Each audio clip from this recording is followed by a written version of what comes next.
Hey guys, so today's video is going to be a little bit different than my regular videos that I film on my channel.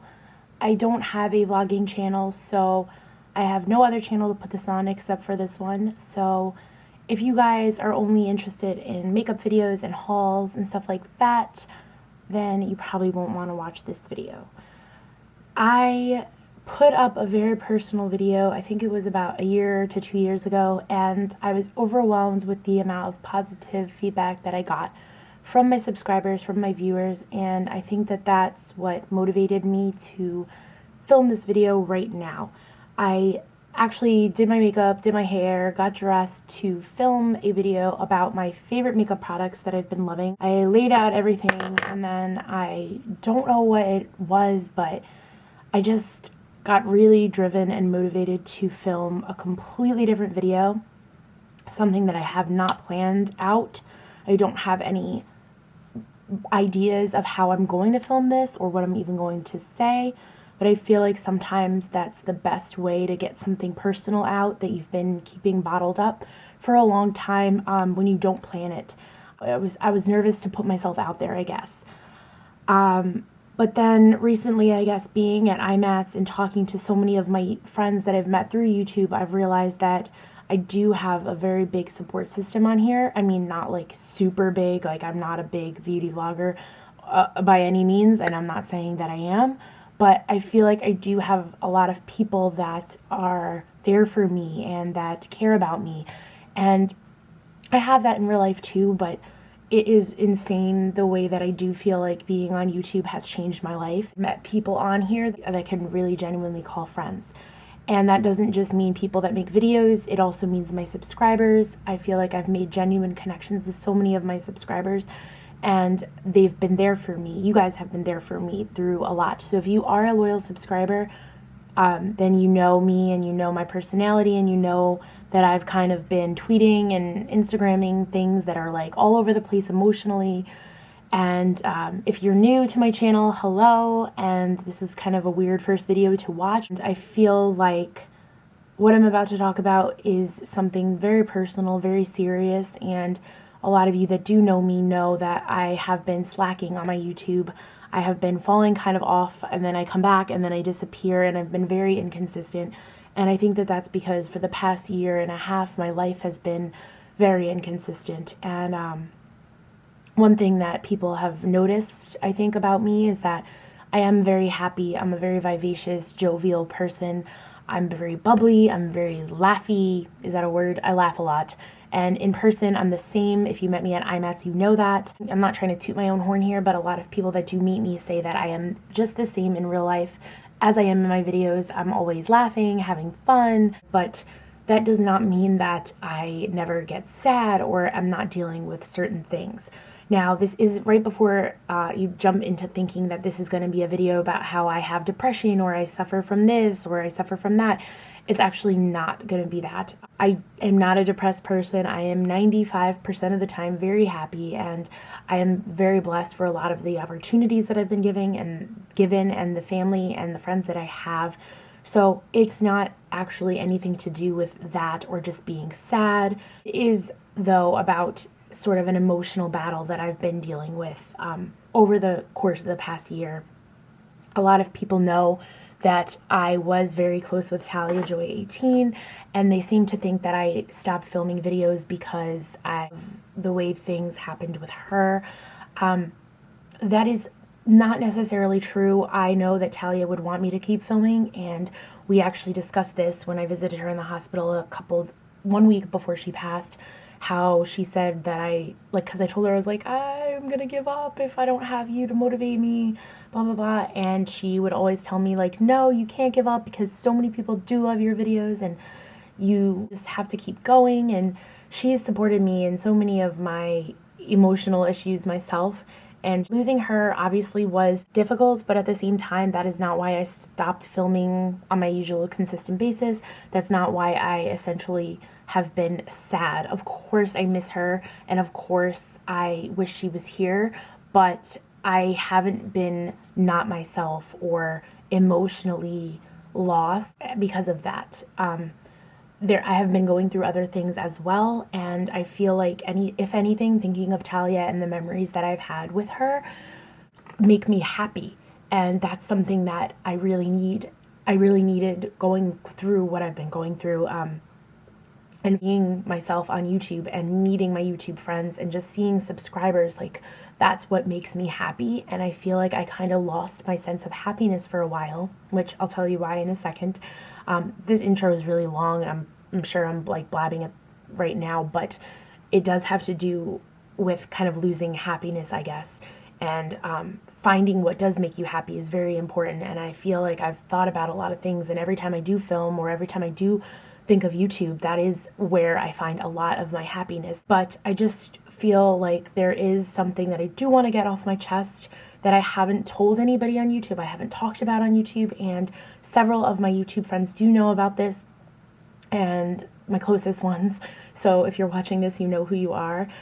And some of you don't, and this might come as a surprise to some of you, and you might judge me for it. I don't know, but at this point, the only option I feel like I do have left in regards to talking about this is to just get it out there. I thought of many ways to film this, and I thought I can either complain about it and try to figure out a way to talk about it, or just sit down and film a video. And I feel like that's the best way for me to film, is just out of nowhere, raw, from the heart, not even thinking of ways to talk about what I'm about to talk about.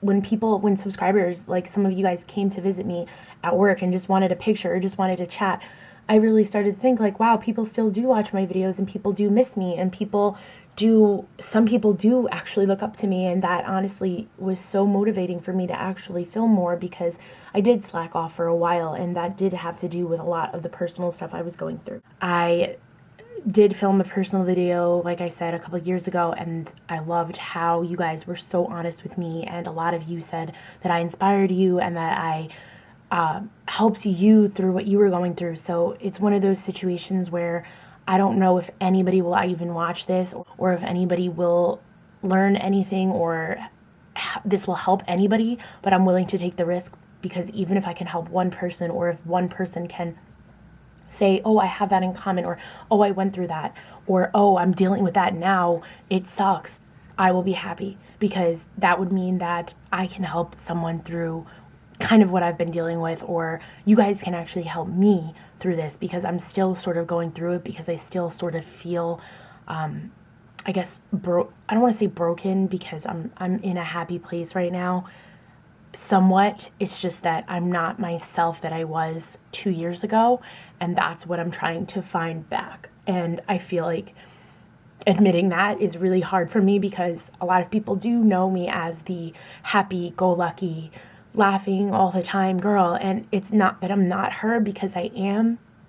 It's just that I do try to cover up so hard what I'm going through personally, and that's why sometimes something like an Instagram quote or something like a sad little tweet is a way for me to get stuff like that out there, without having to explain myself. And a lot of the times I'll tweet something or put up something on Instagram, people are like, oh my gosh, you sound so depressed, and like, I saw you at Lush today and you were so happy. And it's true. When I'm around people that make me happy, when I'm around positive, high energy, and when I'm on YouTube, I'm not the same as when I am at home in my bed. And I know a lot of people probably can't see that, because they might say, oh, well, it's just a facade of you being happy. No, I'm genuinely a happy person. It's just that sometimes when you deal with certain things, or when you're going through something, your heart and what you're going through does get the best of you. And that's something that also annoys me, that what I've been dealing with has taken control of me. So I know everyone's probably like, shut up, Nicole, what are you even talking about? So I have been in several romantic relationships. I have been through a lot with them. I have been heartbroken before. I kind of thought that I dealt with it all. If you are watching this and you're very young and you haven't been in love yet, that's amazing. More power to you. I am 25, so I can say that I have had my fair share of relationships and people, good and bad. And what I've been dealing with the past year is something that I never thought I'd ever deal with, and it's something that I didn't plan. And it is something that I feel like changed me in a way that I guess I can learn from. I just have to figure out the way to learn from it. So, for the purpose of this video, I'm not going to mention anyone's specific names because I doubt that anybody that knows this person or this person will watch this video, but you never know, it is the internet. So I'm going to change the name of the person. Before I get into that, the reason why I'm saying the person is because for the past year, not currently, we are no longer together, but I have been in a very serious romantic relationship, and a lot of people used to tweet me like, oh, do the boyfriend tag, or, you know, are you happy with someone? Like, we see you tweet happy stuff, or Instagram quotes and hearts, and what's your story? And I feel like a lot of people got upset that I didn't share certain things because I always was very sharing and personal with you guys. But the reason that I didn't talk about much of it is because it was really from the get-go so on and off and so inconsistent and not very healthy for me. And I guess like looking back, I'm realizing that, but while I was in it, I didn't realize it. So I guess there's really no other way to say this except straight to you guys. I was in a relationship with a female. I don't really know how to say the exact time. Time is irrelevant. We are not together now, but I'm still kind of dealing with the after effects of the relationship. So I know a lot of people probably are like, oh, okay, a female. I didn't talk about it, not because I am ashamed. I can actually do a separate video. This isn't a video about that, if that's what you're thinking. So hold up. I can do a separate video about sexuality and finding myself and coming to terms with my sexuality and being confident and happy with who I am and being judged by other people and some of the stuff that I did go through. If you guys are interested, comment below. That will be a separate topic because that isn't actually what I'm talking about right now. Even though it is with a female, I have had ex-boyfriends in the past. I have dated men. I do like men. I like men and women. For me, it is not about what you have. It's about who you are as a person. That's how I fall in love. I don't look at it as a gender type thing. And that alone is very difficult because I was raised Catholic and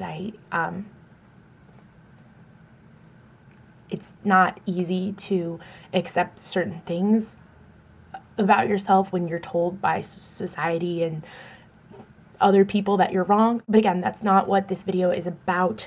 That is something that I can talk about in another video. I did just want to get that out there because I have never said it on YouTube and people have heard rumors and people have said things, and I don't think anyone in particular has heard it from me. Unless you are a very close friend of mine on YouTube, then I did tell you. Now you're hearing it from me directly, and that is not what this video is about. For the past year, I had been in a relationship with a female who actually had a very serious mental illness, and I say had, past tense, but she still has it, and I'm talking about bipolar disorder.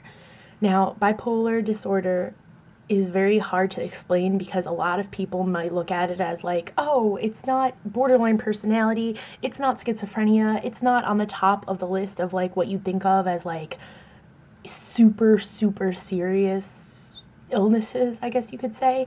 And similar to depression, I feel like people say that depression is like, oh, everybody can be depressed or everybody can be this. The main thing that I've experienced with bipolar disorder is that people tend to use that word like an adjective, like, oh, my boyfriend's moody and sometimes he's happy, sometimes he's sad and he's bipolar. Or, yeah, my mom's bipolar, she's just crazy today, da da da. When people do that, it really hurts me because it is a very serious illness, and it is something that people who don't know anyone that have it cannot understand how hard it is to not only be friends with someone that has it, but how hard it is to be in love with someone that has it, because you're in love with someone who you don't know where they're going to be mentally in the future. And I'm not talking about the far future, I'm talking about the close future. And that is something that to this day, I can't believe that I put up with. And I don't want to say put up with because it's not her fault. It's not that she was malicious in anything she's done to me, but mentally I am so drained from everything dealing with this relationship, and it's very difficult to even talk about this. Not the type of person that likes to talk about other people or, you know, ask for pity or sympathy. That is not why I'm filming this video. I'm kind of just trying to get out all the bottled up emotions that I have. And like I said, if anybody has been through this or anybody knows what I'm feeling, it might make me feel better, because it is extremely hard, especially because I'm not in the relationship anymore. It's just affecting me like afterwards. Like, you know how you have like PTSD after the war or something, like not that you guys have been through that, maybe some of you have, but it's sort of like that. It's sort of like I have like a post stress from this relationship that I feel like is very hard for me to get rid of. And it's not fair, because I didn't want this to happen. I didn't sign up for it, but at the same time, you don't sign up for anything. You don't fall in love on purpose. You know, it just happens. And do I regret meeting her, falling in love with her? Absolutely not. But it's really hard to look back at how happy I was before I met her, and how now that things are kind of just done and chapter closed, the book and stuff, how I'm not the same person. And I'm very different, and I'm very, like I said in the beginning of this video, I'm very broken. And I feel like it's really hard for me to talk about this, because I don't want it to seem like I'm blaming her, because I'm not. And I don't want it to seem like I'm not strong, because I'm strong. I can be weak too. It really just depends. But I feel like right now I'm just lost, and I'm confused as to why I'm feeling certain ways. And that's my issue, is because I guess a little bit of a story on the actual illness itself is that there are two types, bipolar 1 and bipolar 2 disorder. And I'm actually not positive which one in particular she had, because that's the first issue here, is that she never liked to talk about it. And that's understandable if you do have a mental illness, of course, but I do know someone also that experiences the same type of illness she has, and she is willing to talk about it, and she admits that she has it. And I feel like the first step to solving any sort of issues or problems or mental illness is admitting it. And obviously my ex-girlfriend did admit it, but to herself, not really to me. She told me about it, but she wouldn't like to talk about it. I did buy a book about it to try to help myself get through a lot of the stuff, and she was upset when I did that. She was like, you know, don't use me as an experiment. This isn't fair, blah, blah, blah. And that just didn't go well. So, if you have bipolar disorder, I understand where you're coming from. I know a lot about it. I personally do not have it myself, so I'm not trying to say that I am dealing with something worse than people that are actually dealing with this disorder. No, not at all.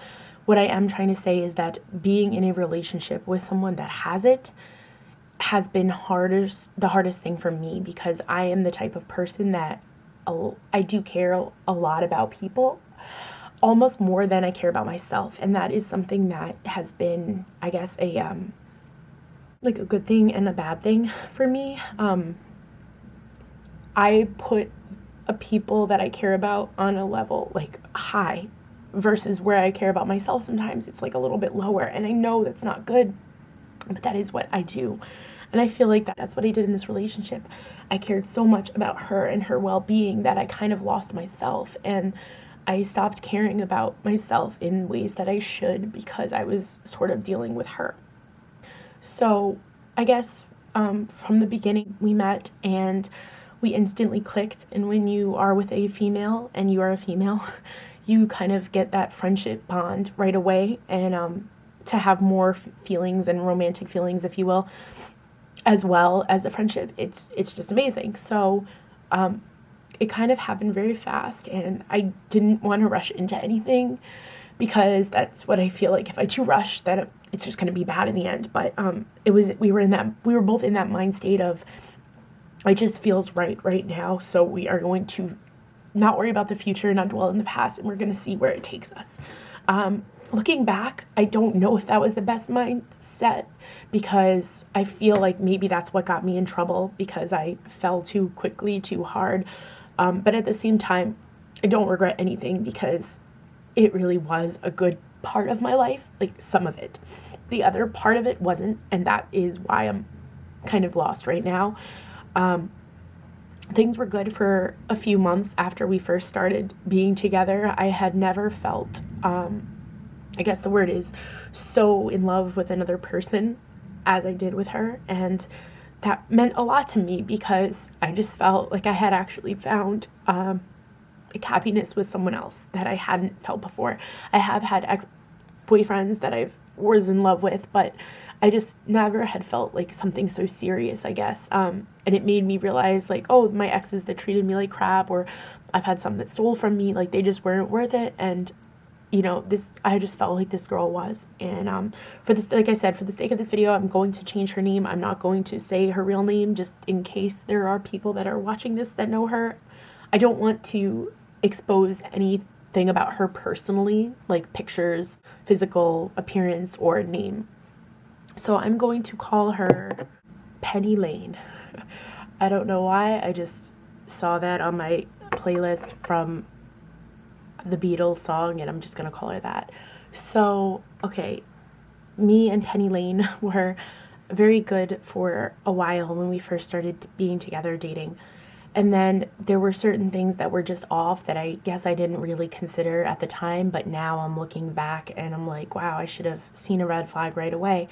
And when I say things that are off, I mean like just very right away off the bat, severe trust issues, just thinking that I was lying, thinking I was sort of the bad person already, and yet at the same time, you know, I knew she did care about me and she did love me a lot. And I feel like that's what kind of confused me right off the bat. I was like, you know, you love me so much, and then the next day you're accusing me of cheating and lying and just all these terrible things. And I'm just like, how do you go from point A to point B so fast? And I think that's what right away just made me think, like, what is going on with this person? When you do have a mental illness, you do need to seek treatment. It does suck because if you are on medicine for a long time, you tend to wonder, like, why am I not normal like other people? Why do I need medicine to be considered normal? I do have anxiety disorder, and I do take medication for that, which is another video I plan on filming. But it sucks that I feel like I do have to take medication to be considered normal, or to not have panic attacks, or just to be like normal people. But I'm okay with talking about it, and that's what I think Penny Lane wasn't okay with talking about it, and she did not take her medication properly. She would tell me that she would mess it up and not take it consistently, and complain about, not complain, but like she said certain medicines did hurt her and made her feel a certain way. So if you are on medicine to kind of help you deal with your life as a whole, it does take a toll on you, because if it is helping you in one way, it could be harming you in another way. Like, it could disagree with your body, your emotions, your hormones, things like that. So she never found the proper medicine for her, and I think that that's a big problem with what she was going through. So it's like, I felt bad for her going through what she was going through, but at the same time, I don't think she realized the effect that it had on me, because I was always worried about her and how she was doing and her well-being, and I kind of just forgot about myself for a little, because I wouldn't blame her, but I would blame the illness. But then it got to the point where I was like, regardless of what's going on, I am a person, and I do deserve to be cared about and appreciated in ways that she just wasn't doing for me some of the time. And that's where it got kind of weird, because half of the time she would be amazing. Like, we had so many great times, and thinking about the memories right now is just kind of breaking my heart, because when she wasn't when she wasn't having an episode, we had really, really good times, and some of those times I swear I'll never forget. But then when bipolar people do experience an episode, it's very scary for the people that are around that person. I think that's one thing that was pretty serious, I guess. When you do experience an episode, your reality is distorted. Don't mind me, I have a lot of lemon water because it's really hot in my room. You have an episode, if you have bipolar disorder, you kind of experience like distorted reality, and your relationships are put almost at risk. You tend to push people that you really care about away. You get very sad for no apparent reason. Sometimes you can be triggered by things that aren't even a big deal.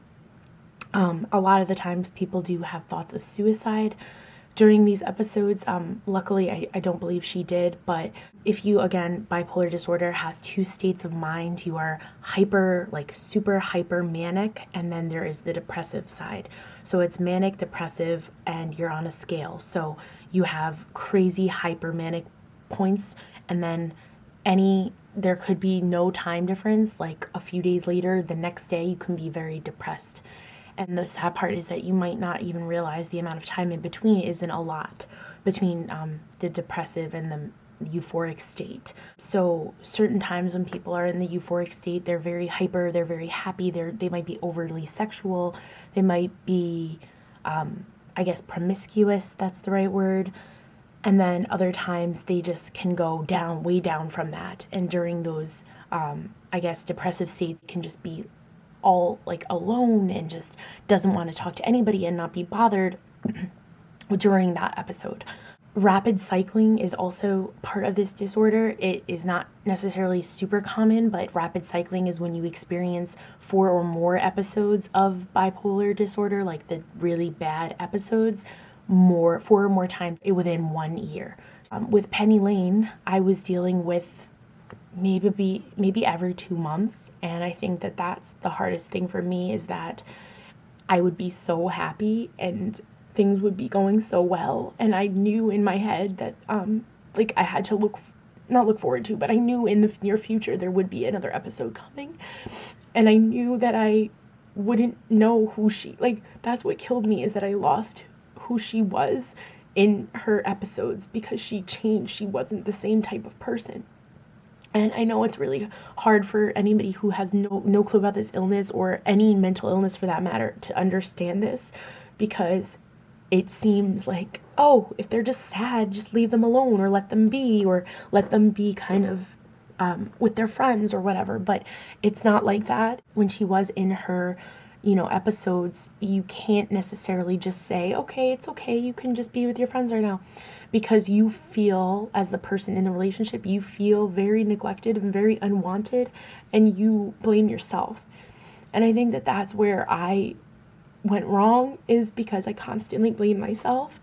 And I thought that if I was better, or maybe if I was prettier, or if I was thinner, that she would love me more when she was in her episodes. But that wasn't the case, because when she was out of her episodes, she loved me a lot. It's just that when she couldn't help her episodes come, that's when I became like almost irrelevant. And I kept constantly blaming myself, and then I realized I can't keep blaming myself, because it's not fair, because it's not that I'm not good enough, it's just that for right now, she doesn't see the me that she fell in love with. She sees a different person. And that's the problem with bipolar episodes, is that your reality becomes so different, and you just become a different person, and your mind state is different, your mental state is different, your relationships with your family and friends can change. And I think that that's what killed me, is because I knew the her that I fell in love with, and then every month or every 2 months I'd see this person, and I would think in my head, who are you? And that's the worst feeling, I guess, for me, because with my exes that I was quote unquote in love with, I don't even know if it was really love, they were either just not right for me, or cheated on me, or just basically you could tell right off the bat that it wasn't going anywhere. And the thing about being with this girl is that I honestly did see a future with her, and I was happy. And then it happened so often that I felt myself wondering who she was more than I was loving who she was and happy with who she was. And that, I think, to me is the hardest thing to come to terms with, because it's how do you look at someone that you love so much and not know them? Because right before that, maybe 2 weeks ago, you knew them and you were having fun with them and things were perfect. And when I was happy and things were perfect, in the back of my mind, I was like, well, this won't last long, because 2 weeks she won't even talk to me, and she will push me away and won't know who I am. And it's not like amnesia. Like I said, if you're not familiar with this illness, I'm sure I sound so ridiculous saying certain things, but it's not that you forget who the other people around you are. It's just that your emotions and your feelings might be put on pause. So, for example, she doesn't even remember some of the things she said to me during an episode. And episodes can be managed better if you are properly medicated. She chose to not be because she said that the medicine wasn't making her feel well, which is understandable. She did take a very high dosage of lithium, which I don't know if any of you guys know what lithium is, but it is a very strong drug. And that kind of messed her up. So when she stopped taking that, she felt like, I guess, okay. And then she felt like she didn't need to continue with any medicine. However, when you are bipolar and you are diagnosed with it, it's not something that you can help without treatment. It is a chemical imbalance in your brain, and that's what I feel like was the hardest part for me to deal with, is because she stopped helping herself, so it was really hard for me to help her. And I truly felt that she didn't love herself enough to properly find the right medication, and when you don't love yourself, how can you love someone else? So she would say that she loved me, and honest to God, I truly believed her, because I don't think that it was a waste of time, and I don't think it wasn't real. But at the same time, it's like, if you don't love yourself, you can't fully give yourself to someone else, so you can't love someone else.